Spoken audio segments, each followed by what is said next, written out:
PLTS pembangkit listrik tenaga surya merupakan salah satu metode pemanfaatan tenaga surya untuk menghasilkan energi listrik. Salah satu rancangan yang akan dibuat yaitu PLTS terapung yang berada di daerah Patimban, Jawa Barat. Terdapat data yang menunjukkan bahwa distribusi energi dari salah satu PLTS belum optimal, sehingga dibutuhkan rancangan pendistribusian yang tepat untuk menghasilkan distribusi listrik yang efisien serta aman, sehingga dibutuhkan peran mahasiswa teknik industri yaitu G08 untuk merancang model optimasi tersebut. Penelitian ini bertujuan pertama untuk menentukan model matematis yang dapat digunakan untuk meminimasi biaya pendistribusian energi listrik dari PLTS Terapung ke Pelabuhan Patimban. Kedua, untuk menentukan alokasi energi listrik optimal dari section PLTS Terapung ke sektor Pelabuhan Patimban. Berikut adalah gambaran flowchart yang kami gunakan dalam penelitian ini. Pada penelitian kali ini, kami menggunakan metode transportasi. Metode transportasi adalah salah satu jenis metode dalam penelitian operasional. Pada metode transportasi, kami memecahkan masalah alokasi sumber daya dengan meminimumkan biaya transportasi. Pada permasalahan kali ini, kami menganggap model masalah sebagai suatu jaringan, dengan sumber daya dari PLTS Terapung dan kebutuhannya di Pelabuhan Patimban. Tujuan utamanya adalah kami ingin mengoptimalkan biaya distribusi energi dan meminimumkan biaya total transportasi. Komponen model matematis yang digunakan pada penelitian ini diantaranya yaitu ukuran performansi berupa total biaya distribusi energi listrik dari PLTS Pelabuhan Patimban, variabel keputusan berupa jumlah energi listrik yang didistribusikan dari tiap sumber I ke tujuan J, parameternya berupa kapasitas energi yang dihasilkan PLTS Terapung Section I, permintaan pasokan listrik sektor J, serta biaya distribusi listrik dari PLTS Terapung Section I ke sektor tujuan J di Pelabuhan Patimban. Masuk ke dalam model matematis, fungsi objektif yang kami rumuskan pada model matematis ini ialah minimasi biaya distribusi energi listrik dari tiap sumber energi listrik menuju tiap sektor kerja yang berada pada Pelabuhan Patimban. Adapun fungsi objektif dapat dilihat sebagai berikut. Kemudian, untuk fungsi pembatas yang kami rumuskan pada model matematis ini ialah pembatas yang menjamin agar nilai pasokan energi listrik tidak melebihi kuantitas energi listrik yang dihasilkan oleh tiap sumber energi listrik. Adapun pembatas tersebut dapat dilihat sebagai berikut. Selanjutnya adalah pembatas yang menjamin bahwa nilai pasokan listrik dari sumber I ke sektor kerja J tidak kurang dari permintaan yang terdapat di sektor J, dan persamaannya dapat dilihat sebagai berikut. Pembatas terakhir adalah pembatas yang menjamin bahwa variabel keputusan memiliki nilai yang tidak negatif dan dapat dilihat sebagai berikut. Sehingga dapat dirumuskan model matematis sebagai berikut. Pencarian solusi optimal dilakukan untuk memperoleh biaya distribusi energi yang seminimal mungkin dari tiap section pada PLTS Terapung menuju tiap sektor kerja yang berada pada Pelabuhan Patimban. Solusi optimal dapat diperoleh dengan bantuan perangkat lunak Linggo. Solusi optimal untuk setiap variabel keputusan dapat dilihat pada tabel berikut, dengan SIJ adalah besarnya energi listrik yang didistribusikan dari tiap sumber I ke tiap tujuan J. Berdasarkan solusi optimal, dapat disimpulkan bahwa biaya distribusi energi listrik dari PLTS Terapung ke tiap sektor kerja pada Pelabuhan Patimban yang paling optimal adalah sebesar Rp83.329.973. Analisis sensitivitas dilakukan pada parameter biaya distribusi listrik guna mengidentifikasi perubahan yang terjadi pada koefisien dan konstanta ruas kanan di fungsi pembatas. Analisis dilakukan dengan menambahkan dan mengurangi biaya distribusi listrik sebanyak 10 dan 20%. Dari hasil perhitungan yang didapatkan, penurunan biaya penggunaan PLTS Terapung pada semua sektor terbesar terdapat pada penurunan biaya distribusi listrik 20%, yaitu sebesar 1,43%. Hal ini dapat dijadikan acuan oleh pengelola pelabuhan dalam mengambil keputusan untuk meningkatkan biaya distribusi listrik. Berdasarkan analisis sensitivitas yang sudah ada sebelumnya, didapatkan rekomendasi kebijakan, yaitu yang pertama, untuk pasokan energi listrik dari section 1 ke utility facility area dapat dialiri sebanyak 191,25 kW dengan peningkatan biaya distribusi sebesar 20%. Untuk sektor yang lainnya dapat dialiri dari section 2 dengan energi listrik yang dialiri itu sesuai dengan permintaan energi listrik dari tiap-tiap sektor. Berdasarkan penelitian yang sudah dilakukan, dapat disimpulkan bahwa biaya distribusi energi listrik minimum dari PLTS Patimban ke Pelabuhan Patimban adalah sebesar Rp83.329.973 dengan rincian jumlah energi listrik sesuai dengan informasi yang telah disampaikan sebelumnya. Sekian yang dapat kami sampaikan. Terima kasih. Assalamualaikum warahmatullahi wabarakatuh. Perkenalkan kami dari kelompok C08K03. Di sini kami akan mempresentasikan tugas besar penelitian operasional kelompok kami yang berjudul Masing-masing energi yang dihasilkan PLTS Terapung di Pelabuhan Patimban berdasarkan unit solar panel dengan menggunakan metode Mixed Integer Binary Program Linear. Pertama yang akan dibahas adalah latar belakang dari topik permasalahan. Pertumbuhan kebutuhan listrik diperkirakan akan meningkat setiap tahunnya. Oleh karena itu, PT PLN sebagai salah satu BUMN milik pemerintah yang bergerak di bidang energi, mengembangkan pembangkit energi terbarukan yaitu pembangkit listrik tenaga surya untuk memenuhi kebutuhan listrik. Pemerintah memiliki masalah dari pengadaan PLTS yaitu keterbatasan lahan di darat. Oleh karena itu, diadakan pembangunan PLTS terapung di lepas pantai. Tantangan yang ditemui pada pemanfaatan energi PLTS terapung adalah memaksimalkan energi listrik yang dihasilkan karena sumber energi PLTS adalah sinar matahari yang sifatnya tidak menentu. Salah satu alternatif solusinya yaitu memilih jenis solar panel untuk memaksimalkan energi yang dihasilkan. Pada kesempatan ini akan dibahas pemaksimalan energi listrik yang dihasilkan oleh PLTS terapung pada Pelabuhan Patimban. Selanjutnya ada analisis root cause. Kami menggunakan metode Five Whys untuk mengetahui akar masalah dari masalah ini. Masalah utamanya adalah pemerintah memerlukan bantuan tim operational research untuk optimasi instalasi PLTS terapung. Dapat dilihat pada PPT bahwa why pertamanya adalah pemerintah perlu mengetahui solar panel yang cocok. Hal ini disebabkan karena tidak semua jenis solar panel yang terbaik dapat dipilih. Hal ini juga disebabkan oleh keterbatasan anggaran, yang disebabkan oleh biaya proyek ini cukup besar dan harga instalasi berbeda. Lalu perbedaan harga instalasi disebabkan karena kemampuan penghasilan energi dari masing-masing solar panel. Selanjutnya, parameter pemilihan panel surya. Terdapat 3 jenis solar panel yang kami pertimbangkan untuk dipilih, yaitu solar panel 1 jenis monokristalin, solar panel 2 jenis polikristalin, dan solar panel 3 jenis thin film. Parameter pertama yaitu harga panel surya. Hasil optimasi akan mengutamakan panel surya dengan harga yang lebih rendah. Parameter kedua yaitu batasan anggaran biaya. Batasan ini diperlukan agar jumlah biaya yang dikeluarkan tidak melebihi anggaran. Estimasi jumlah anggaran berasal dari data penelitian kelompok 3 TB 4005. Parameter ketiga yaitu energi listrik yang dihasilkan panel surya. Sesuai judul, peneliti ingin menentukan panel surya yang dapat memaksimasi energi yang dihasilkan, sehingga energi listrik akan menjadi parameter fungsi tujuan model pemrograman linear. Yang keempat yaitu tingkat efisiensi solar panel. Data tersebut didapat dari penelitian kelompok 1 TK4047 dengan batasan tingkat efisiensi tidak boleh kurang dari minimum tingkat efisiensi solar panel secara umum. Selanjutnya, peneliti juga mempertimbangkan kebutuhan listrik di Pelabuhan Patimban, sehingga digunakan parameter jumlah solar panel yang dibutuhkan. Dari estimasi perhitungan diperoleh jumlah solar panel yang dibutuhkan yaitu 31.250 unit.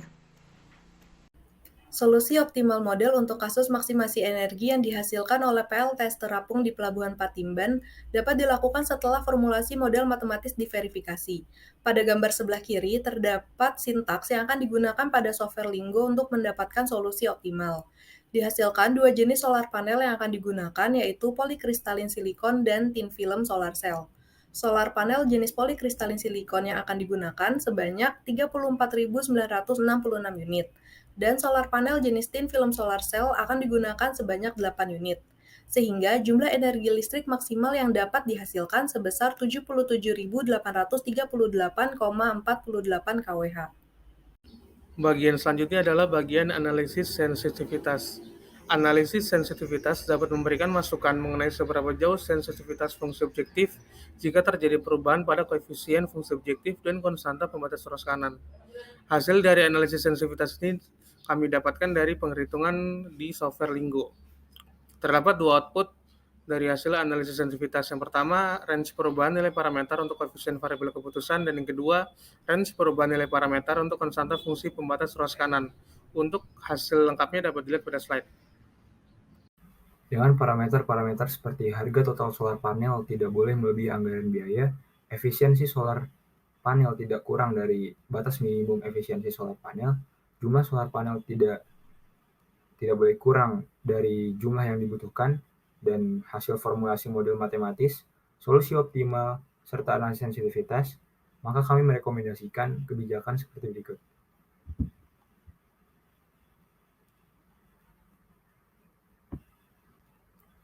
Sekian presentasi dari kelompok channel 8. Kami dari kelas MKB akan menjelaskan tentang proposal dokumen. Lanjut.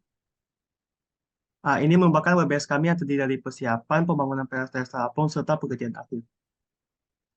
Lanjut. Selanjutnya akan ada volume estimasi padang produktivitas. Pertama, pada tahap persiapan akan dilaksanakan direksi kit yang memakan waktu biaya sekitar 200 jutaan dengan durasi kerja selama 1 hari. Lalu ada peninjauan lokasi selama 12 hari dengan biaya mencapai 106 juta. Lalu akan ada publikasi foto dan ancor yang akan memproduksi 700 unit breakable block per hari, 200 unit kolektor block per hari dengan biaya mencapai 26 miliar dan durasi kerja sama 840 hari. Selanjutnya ada pengadaan panel surya, baut, dan kamera mounting akan memproduksi 200 unit panel surya per hari, 200 blok solar per hari, 2.600 baut dan mur per hari, 8 unit kabel molding, 5 unit inverter, 4 unit per hari combiner box, 62 unit per hari baterai, 32 meter per hari kabel solar, dan 2 unit per hari ancor. Dengan total biaya memakan 731 miliar. Terus ada pengadaan towing can dan crawler can yang selama 12 hari dengan total biaya mencapai 1 miliar 334 juta dan ada mobilisasi dan materai selama 840 hari mencapai 6 miliar 678 juta. Selanjutnya adalah pembangunan PLS Terapung terdiri dari beberapa kegiatan. Yang pertama, pemasangan panel surya dan combiner box dengan total 4 miliar. Selanjutnya ada penyambungan low wall key floater dan short wall key floater dengan 4 miliar juga. Dan penyambungan main floater dan wall key floater dengan 4 miliar juga. Kemudian yang ketiga ada ereksi power block sekitar 15 miliar dan pengangkutan power block menuju area instalasi sebesar 31 miliar dengan rata-rata produktivitas 100 power block per hari. Next. Ya, selanjutnya ada instalasi energy storage itu sekitar 810 miliar dan kemudian ada pemasangan anchor sekitar 1 miliar 800-an. Kemudian ada pengaitan floater ke anchor juga dengan harga yang sama. Kemudian terakhir ada pemasangan inverter dengan total 19 miliar. Lalu ada kerjaan akhir yang terdiri dari konstruksi tambahan. Yang pertama, pembangunan office area sama 10 hari dengan biaya mencapai 595 miliar. Pembangunan car terminal sebanyak 3 hari yang mencapai 8.631.000. Lalu pembangunan utility area selama 9 hari yang mencapai 832 juta. Lanjut. Terus akan ada penyambungan power form dengan baterai solar dan inverter selama 180 hari dengan biaya mencapai 12 miliar. Pembongkaran DX kit selama 1 hari dengan biaya mencapai 33 juta. Pembersihan area konstruksi selama 3 hari mencapai 111 juta. Dan demobilisasi alat selama 5 hari mencapai 83 juta.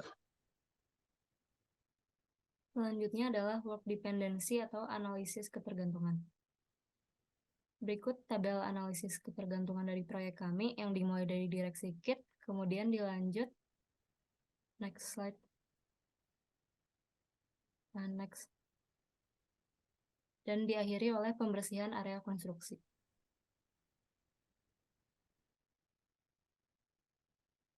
Kemudian selanjutnya ada penjadwalan dengan Gantt chart. Berikut adalah PDM dari penjadwalan. Kemudian ada CPM. Kemudian ini ada Gantt chart untuk earliest event time. Selanjutnya ada Gantt chart untuk latest event time. Terus untuk durasinya sendiri, pembangunan proyek PLTS ini dari 3 jenis pekerjaan, yaitu persiapan, pembangunan PLTS, serta pekerjaan akhir dengan durasi total selama kurang lebih 190 minggu atau selama 3 tahun, 7 bulan, 21 hari. Proyek ini akan dimulai pada 19 Juli 2023 dan akan berakhir pada 10 Maret 2027.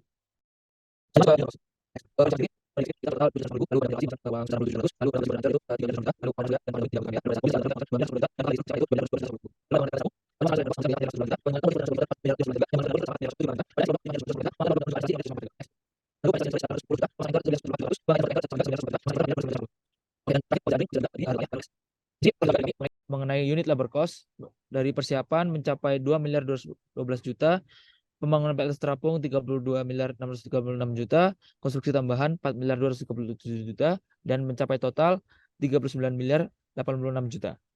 Di sini persiapan yang telah kami hitung. Dan di sini juga dan setelah kami hitung mengenai total persiapan yaitu mencapai 754 miliar 741 juta. Untuk total konstruksi tambahan yaitu mengenai 1 miliar 67 juta dan total dari semuanya itu 755 miliar 809 juta.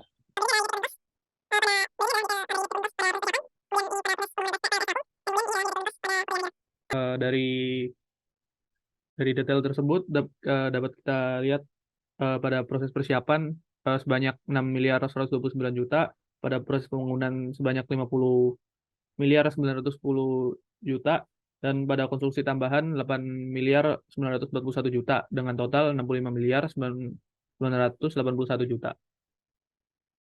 Next, untuk budget plan. Berikutnya adalah detail dari budget plan dengan total biaya proyek sebanyak 1 triliun 216 miliar dan 66 juta. Jika dihitung harga persatuan luasnya sebanyak Rp126.542 per meter persegi. Kemudian ada kurva S. Berikut ini adalah kurva S untuk earliest event time. Dan ini adalah untuk kurva S untuk latest event time. Demikian dokumen proposal kami dari kelas MKBL PT Toya Sejahtera. Terima kasih.